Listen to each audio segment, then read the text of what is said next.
Good afternoon, everyone, and happy Christmas Eve.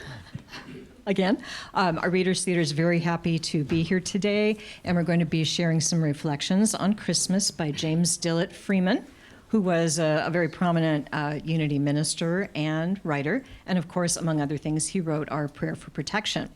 The piece we're doing today originally was called Embracing Christmas, and it was an article that appeared in Unity magazine sometime back in the day. Very hard to pinpoint exactly the issue, apparently, because I tried to find it. But it was in the 20th century, I believe. So from that article, what we've done is selected what we think is the heart of that message to share with you today. So please sit back, relax, and enjoy what we are calling There Will Always Be a Christmas.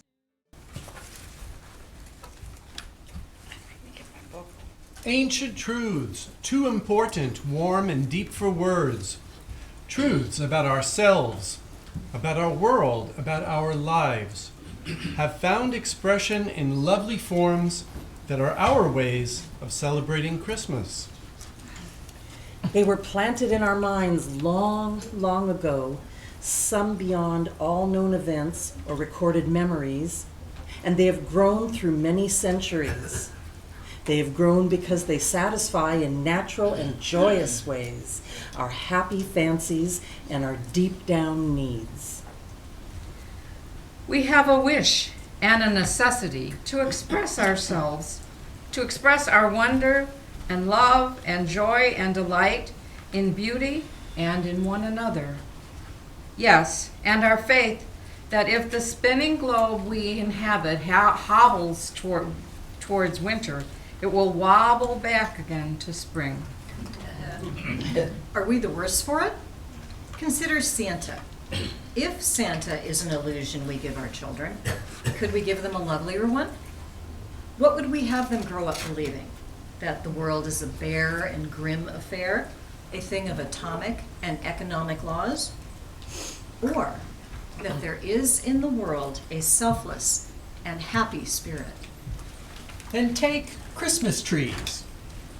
If they come down to us from pagan times when natural objects were considered holy, are we the worse for that? In a world where we usually reduce everything wonderful in worship to natural terms, is it not a happy event when we elevate a natural object, like a tree, to a thing of wonder? And as to the commercialism, if once a year we are induced to stretch our giving muscles beyond their daily lack of use, are we the worse for that? Christmas even turns our thoughts around about the weather. At any time, let clouds threaten or the merest powder of snow sprinkle the streets, and we shiver and complain. But at Christmas, we peer out, not in fear, but in anticipation of snow, and we ask one another eagerly, do you think it will be white? Christmas is a season, but it is a season not so much accounted for by the inclination of the Earth's axis toward the sun, as by the inclination of the human spirit toward joy and light and warmth. Christmas is affirmation that though the cold winds may chill our bodies and the short days darken our world, they will not chill our spirits nor darken our lives. If our world grows winter gray, we will paint it Christmas bright.